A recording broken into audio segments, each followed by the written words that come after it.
Bonjour à tous. Le premier module de l'unité d'enseignement 3 sur la gestion des ressources est consacré à la gestion du temps. Ce n'est pas un hasard.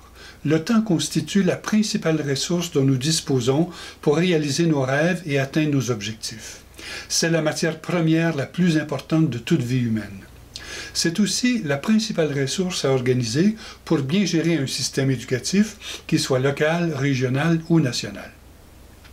Et très souvent, cette ressource essentielle n'est pas maîtrisée.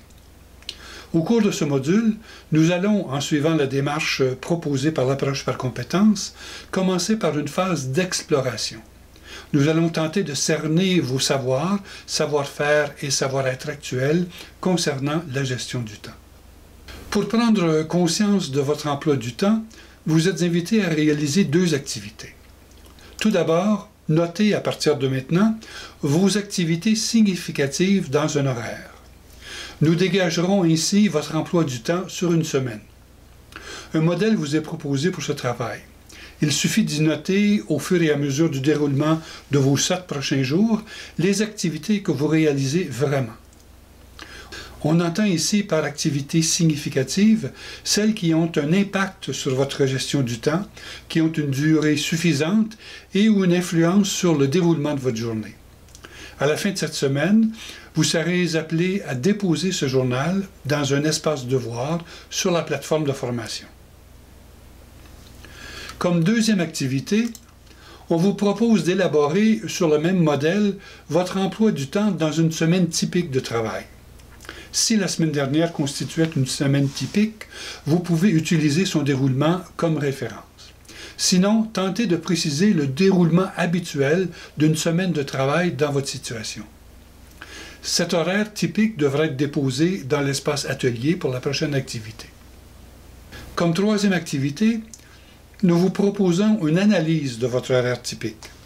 Une fois votre horaire typique déposé, vous serez invité à analyser votre emploi du temps grâce à la grille qui vous sera proposée à cet effet. Cette analyse vous permettra de constater votre maîtrise actuelle de la gestion de votre temps, vos savoirs, vos savoir-faire et vos savoir-être actuels à ce sujet. Ensuite, vous serez invité à participer à un atelier sur la gestion du temps. Dans cet atelier, vous pourrez évaluer, à l'aide de critères présélectionnés, l'emploi du temps de 3 étudiants choisis au hasard. Cette évaluation vous permettra de vérifier les habitudes de gestion du temps d'autres participants à l'atelier. Comme activité suivante, nous vous proposons un travail d'équipe sur la gestion du temps. Une fois l'atelier terminé, vous serez appelé à rédiger en équipe une synthèse de votre réflexion sur la gestion du temps. Vous pourrez y préciser les savoirs, savoir-faire et savoir-être déjà maîtrisés ou qui vous posent problème, les outils que vous utilisez pour gérer votre temps, les difficultés qui sont souvent rencontrées à cet effet et les conséquences de l'utilisation efficace ou inefficace du temps dans la fonction de direction, etc. Nous vous proposerons, tout au long de cette unité d'enseignement, de vous constituer un cahier de gestion. Une ressource indispensable pour rassembler dans un même endroit divers outils pour faciliter l'efficacité de votre gestion.